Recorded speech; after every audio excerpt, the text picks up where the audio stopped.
Hello and welcome to the News by Stands. Jeremy Hunt insists his budget will get young parents and over 50s back into work, and it will not just benefit the rich who are saving for retirement. The Chancellor told the BBC he wanted to fill 1 million vacancies across the UK so firms can grow faster. He plans to expand free childcare in England and scrap the £1 million cap for tax-free pension savings. Labour has said it will reverse the pension move if elected, calling it a tax cut for the top 1%. It was the wrong priority at the wrong time, said Shadow Chancellor Rachel Reeves. Labour has said it would target the pensions tax cut at NHS doctors if it wins power. In his budget speech, Mr Hunt claimed the UK economy would avoid a recession, with inflation predicted to more than half by the end of this year. But he said a shortage of workers was holding back growth, and he wanted more over 50s, people with disabilities and parents of young children to get back to work. Offering eligible working parents with children as young as 9 months in England 30 hours of free childcare is a key part of the plan, but it will not be introduced fully until September 2025. Mr Hunt said he would like to have extended childcare help sooner, but it first needed a big increase in the number of childminders and nurseries, as well as scrapping the £1 million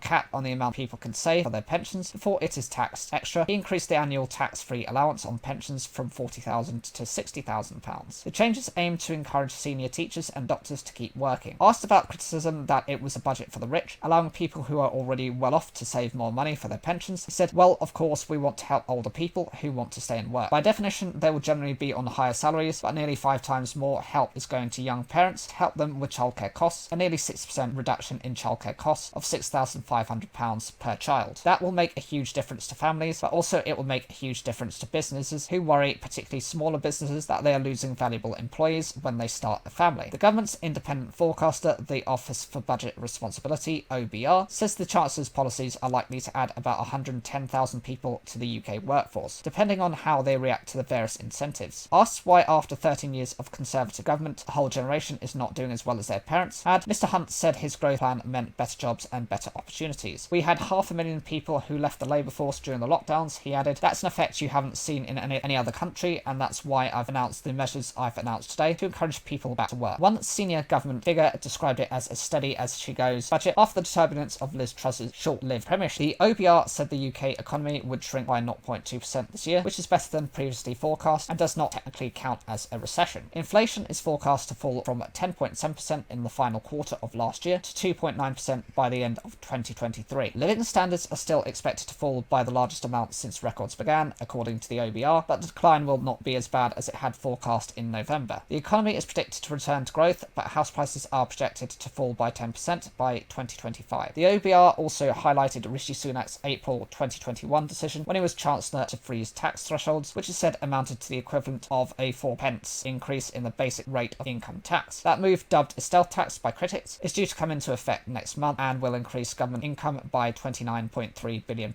a year. Speaking to BBC Breakfast on Thursday morning, Mr Hunt admitted for a while the tax burden will be higher due to costs incurred during the pandemic and on subsidising energy costs. "These things have to be paid for," he said, adding, "It's the right thing to do to get through this difficult period." He said the government wants to cut taxes when we can. Preston-wide childcare reforms will take years to roll out. He described the changes as the biggest in my lifetime and said the sector needs time to adjust to a new surge in demand. He also defended the decision to remove the lifetime allowance on pension pots as a measure which will help the NHS retain doctors who otherwise might opt for early retirement or to cut their hours. Labour's Rachel Reeves said the policy is a tax giveaway for the top 1% and should have been targeted at the health sector rather than applied more broadly. Some Tory MPs were disappointed by the decision to go ahead with a planned rise to corporation tax next month. However, Mr Hunt said that businesses would be able to deduct money they invest in IT equipment and machinery from their taxable profits for the next 3 years. There was no announcement in this budget for extra money for public sector pay, as a wave of strikes by workers, including junior doctors, teachers and rail staff, continues. In his speech, Mr Hunt also pledged an expansion in wraparound care at the start and finish of the school day for parents with older children and changes to staff to child ratios in England to expand supply of childcare, although the target date for the measure was September 2026. And he announced plans to abolish work capability assessments, which he said would be separate benefit entitlement from an individual's ability to work. From 2026, the government will use another test currently used to assess eligibility for personal independence payments, the main disability benefit, to decide if someone is eligible for additional payments. Other measures unveiled in the budget include extending support for energy bills at current levels for a further 3 months, bringing charges for people with prepayment meters in line with those for public direct